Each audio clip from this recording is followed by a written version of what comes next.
Welcome to another podcast of What the Privacy. And we've got a great guest, Jennifer Saunders from California. I'm going to say one of my favorite people, but I don't want to big up her ego. She's the products and commercial privacy attorney for the weather company out in California. Focuses on B2B and B2C technology companies. And she's currently, as I said, with the weather company, but as the assistant general counsel. Weather company's really an interesting organization. Yes, it provides forecasts, weather forecasts, but it does it across the board to aviation, media, and consumers. Really interesting company. What's really interesting about what we're talking about today is really around ad tech. You're a bit of an expert in this area, the complexity of ad tech and the issues around compliance, what you can do with the data, how you collect data, all the laws around it on protecting organizations and individuals. So what I had to do before the call, Jennifer, I'll let you speak in a minute.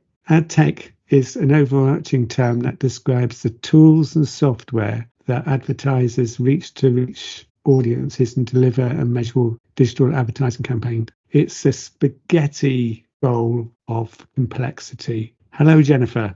Hi, Andrew. Thank you for the introduction. Ad tech and the advertising technology environment is extremely complex, and people would hear about this in the news every time you hear about the national GDPR, state privacy laws, California, the health data laws, and all of those. Those are generally coming around ad tech, designing to protect consumer data, and you'll hear about it with the sales to data brokers, like the terms that people will hear out in their ecosystem. You'll hear about these prohibiting sales to data brokers, which are a party in the ad tech ecosystem. Publishers, which is what we are. We have an app and websites. We have several apps and websites.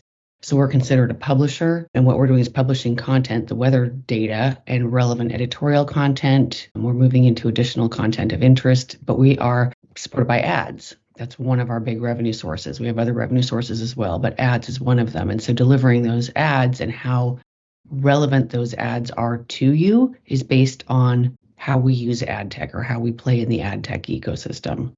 How do you ensure that ad tech processes are compliant with the evolving privacy laws? And how similar is it to data brokerage? There is a defined difference, isn't there?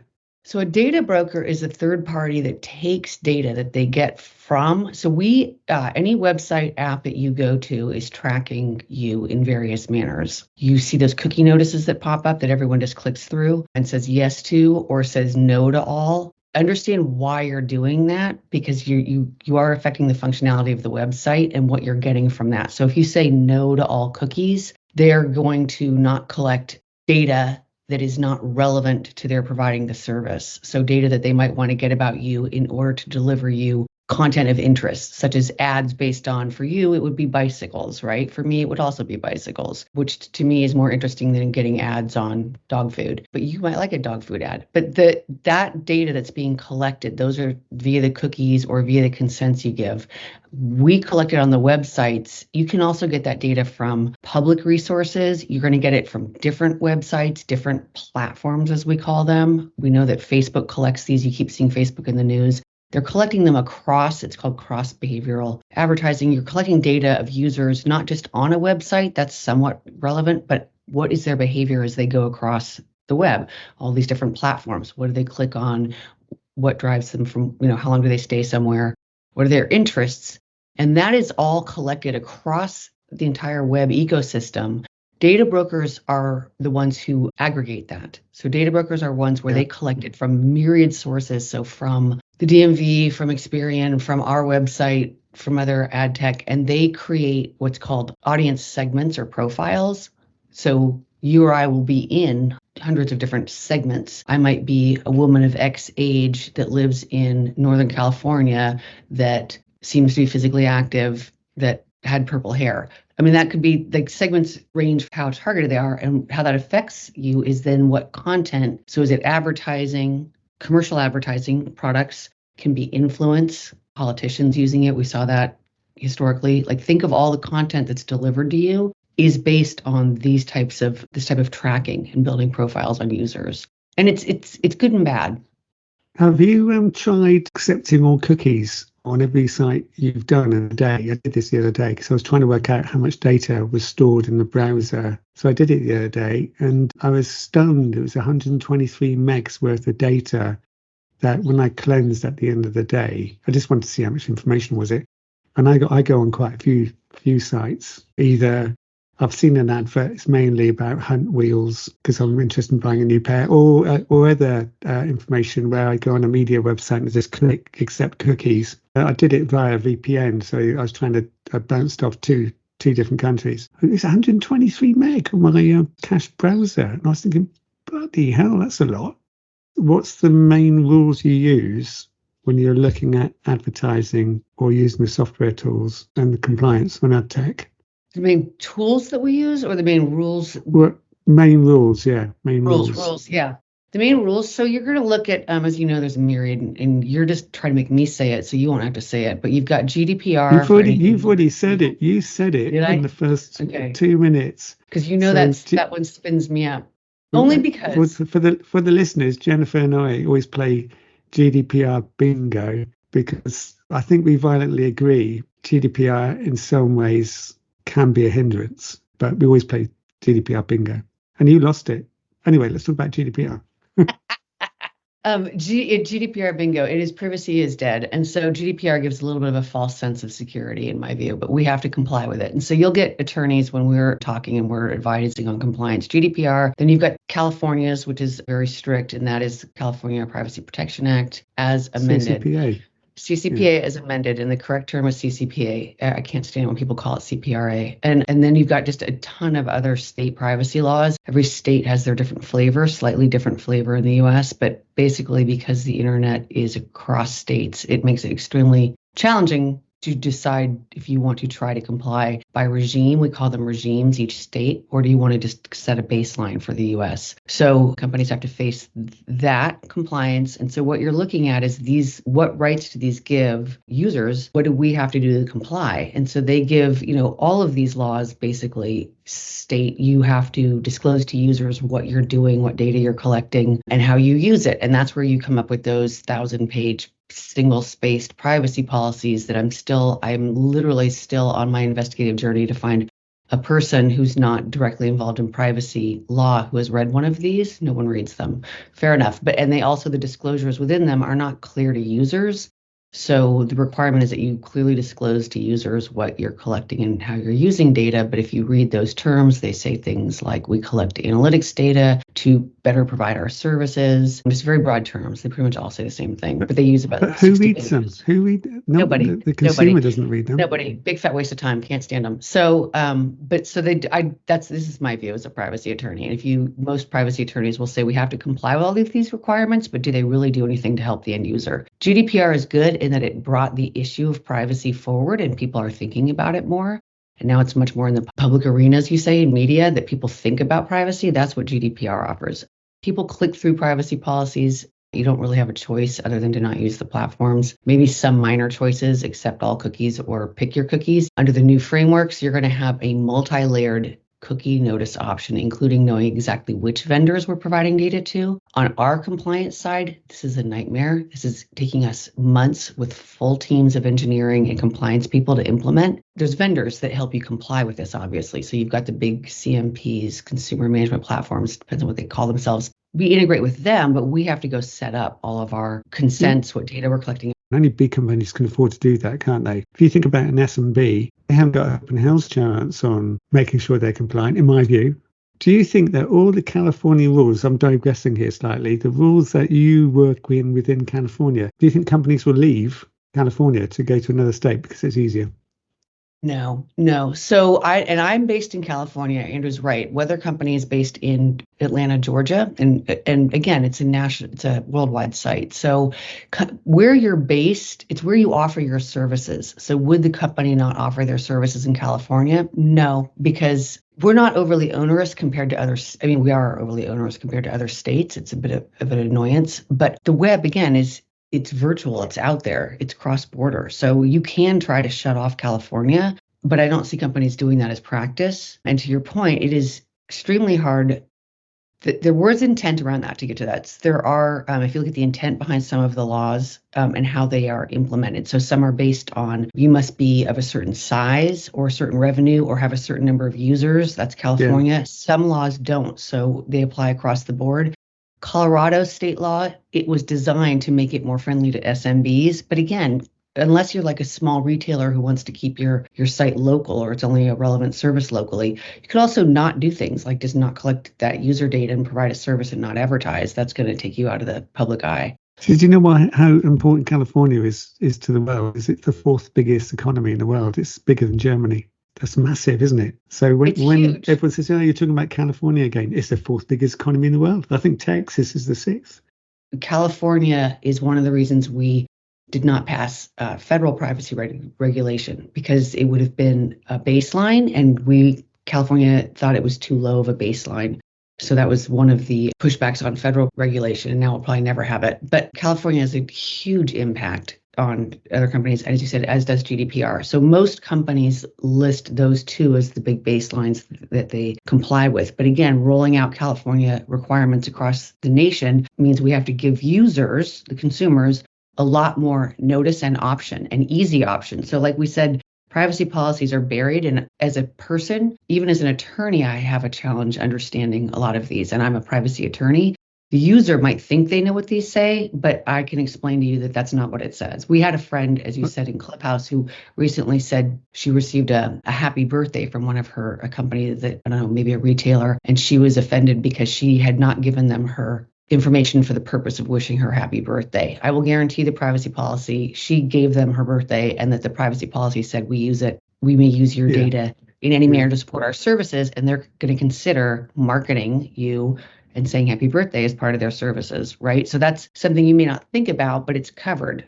In some cases, the terms and conditions, you need an above average brain to understand the terms and conditions. I'm just going to mention TikTok, which is quite relevant in the US. To understand their terms and conditions, I think you need to be university trained, not in a bachelor's, but a bloody master's. It's so complex and so grey. Well, don't start me on this. I'm going to have to totally push back on that one. You need a master's to understand Meta's terms of service, and you would probably need 6 PhDs to get through Google's. And if you see how connected Google is, your email is connected to every site you go to on Google advertising. Those guys are like they're like air. And if you want to opt out of any service that offers, Google is one of the main players in the ad tech ecosystem. Obviously, they play a lot of different roles. They're huge. They're basically it. And if a user wants to opt out of receiving those ads, they have to go to Google and try to navigate how to opt out. But think of all the Google services that you're using. So as an attorney, I can't even figure this out, like our agreements with Google's and what users would need to do. It's unbelievable. And Meta is similar, Facebook. Their terms will send you 6 different directions. Every time you click on something, they use triple negatives. They're known for this. They have to use videos and how-to guides to understand their privacy policy.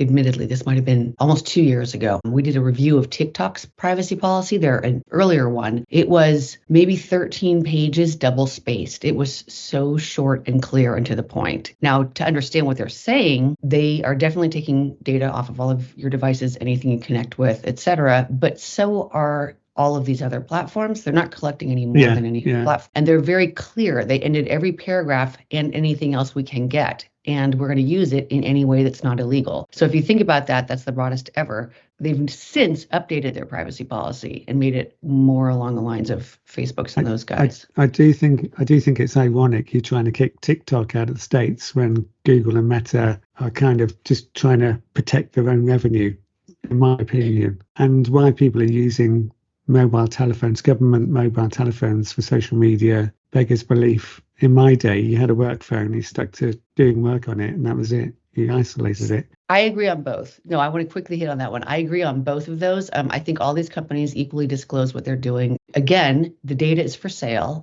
China can buy it, Russia can buy it, Iran can buy it. Our government doesn't even have to buy it. They just tell the companies they want it, or they can buy it. Also, just to call out, a lot of the U.S. state privacy laws exempt government and nonprofits from compliance. And if you think of government. So, okay, no government agencies have to comply with this, your DMV and everybody else. And nonprofits are exempted from a lot of them. That's slightly absurd because that would be your I didn't churches. know that. But yeah, I think not all states, because remember, every state's different, but a lot of the states, and I think California, but I have to look it up, exempt nonprofits. So a lot of organizations get nonprofit status that you would be surprised about. I think like the basketball leagues are nonprofits, or football leagues, I forget. But again, just think of who's not complying with it. And so if you've got that much non-having to comply with these, what are we really protecting? What's the intent? So which is a good segue for the next question I'm going to ask you, the introduction of SEC security rules in December 2023. And I think that's made a big difference to the way that organizations have to report a material breach, whatever the word material means, within, is it 4 working days? The reason why I say it's a big difference, I've noticed on our RSS feed,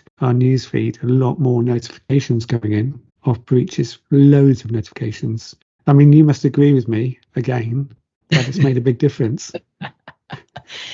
So there's a couple of things there to unpack. Is that yes?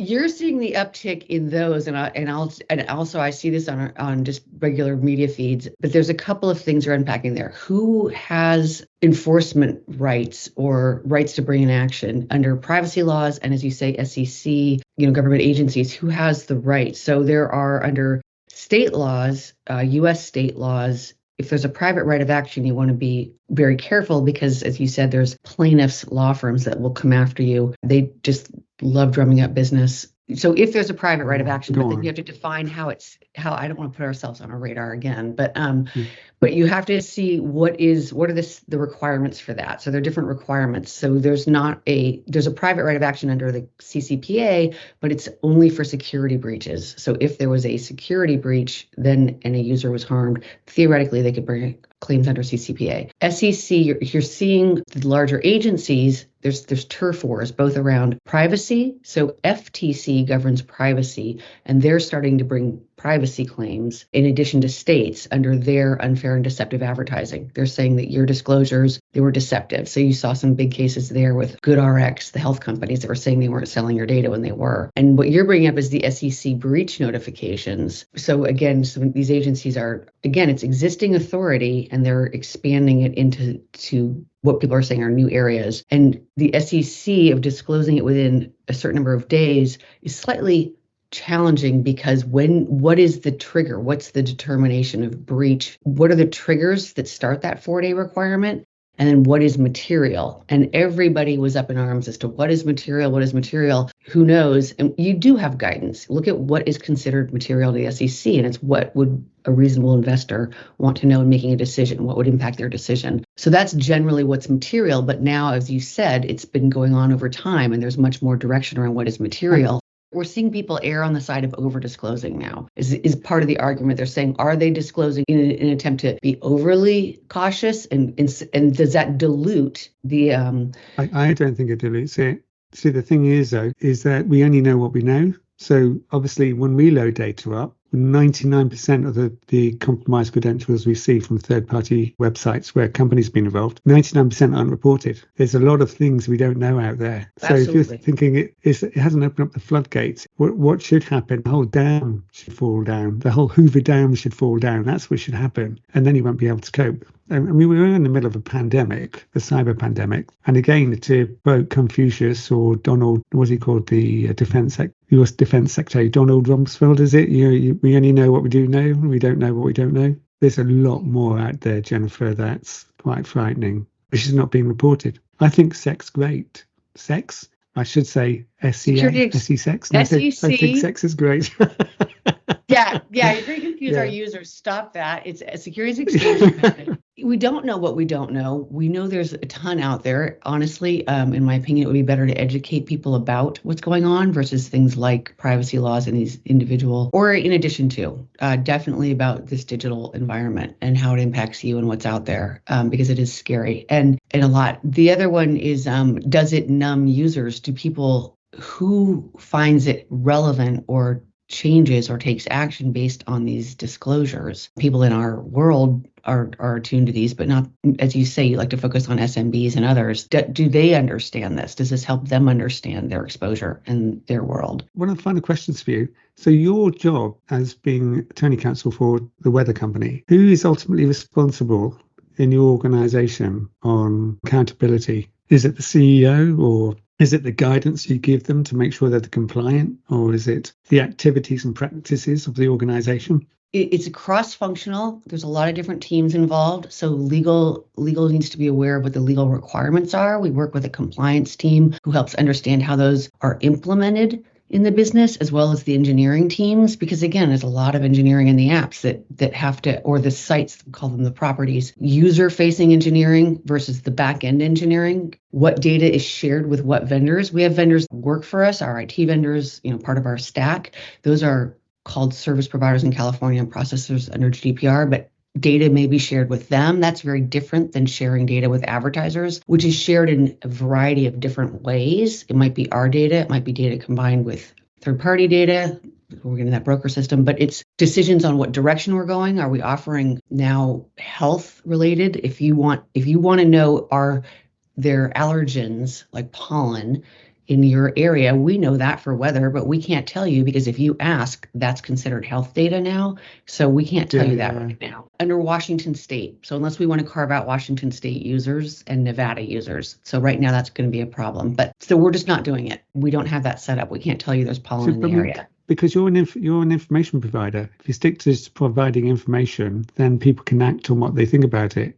So you're not liable. You're just saying the pollen is high today. So you're just making them aware. You can't be told off or compliant, or you didn't say that it was that high or it's lower or X, Y, Z. You're giving a judgment call, even though weather company is the most accurate forecaster in the world. Better accuracy means better decisions, not without reading off the website. It's a twofold thing, isn't it?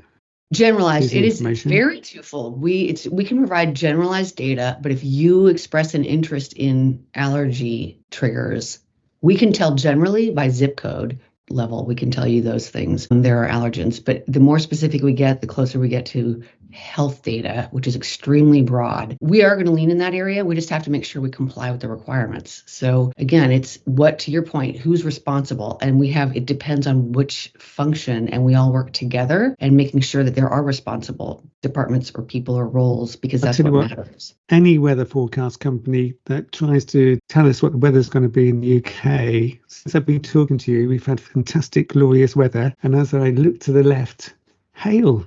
And the reason why us Brits are so obsessed with the weather, we have so many westerlies, and then we have the Arctic weather, and then you get an easterly. It's a nightmare living here. The only reason I'm looking at the weather is that I'm thinking I'm going to have to go on Zwift again today and not go on the road. I'm not going outside, and I'm in California, and for the same but opposite reasons. We're used to very nice weather here, and I'm used to it being perfect, and it's not, and it's like chilly outside. And the fun part of working where I do is I get to whenever the weather reports, because they're always wrong. Apparently, I'm just not reading them correctly, but I get to call the weather guys and say, your contracts are on hold until you fix this, which is obviously a joke. But you went out yesterday morning, did 7.5 miles, partly cloudy, 15 degrees, 66% humidity, with a westerly wind and a wind speed of 10.1 mile an hour. And even though it was temperature of 15 degrees yesterday on your post-work decompress and fun with the ladies, that's quite impressive. Climbing that, it was actually felt like 14 degrees. So 14 for the listeners, Jennifer and I follow each other on Strava. She never gives me kudos. That's my biggest complaint about Jennifer Saunders. I always give her kudos. Do I not give you kudos? I only check in once a week. I'm going to give you that. You just collect followers. You just collect,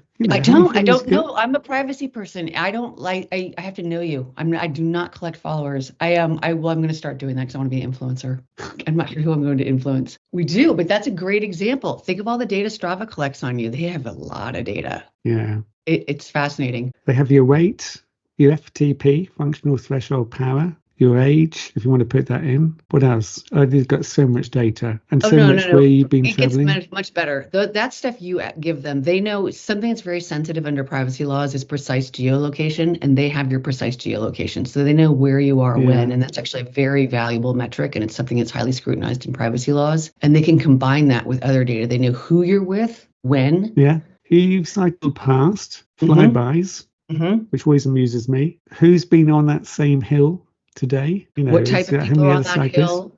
Yeah. What kind of bikes your friends ride? What you ride? Actually, it's people put everything in Strava. The only thing it didn't do on Saturday, we had such horrendous weather over here. We had hail and our legs were stinging because it was so cold, -4. Was that there was only 2 cyclists out Saturday. And that was me and my buddy because we were the only stupid idiots to go out. So I checked how many people went out on that day. There's 2 of us. I thought, oh God, yeah. Even my other half thought I was mad going out. So yeah, which brings the call on privacy ad tech, because there's advertising. Is there advertising on Strava? I don't think there is. Oh, there is advertising on Strava, isn't there?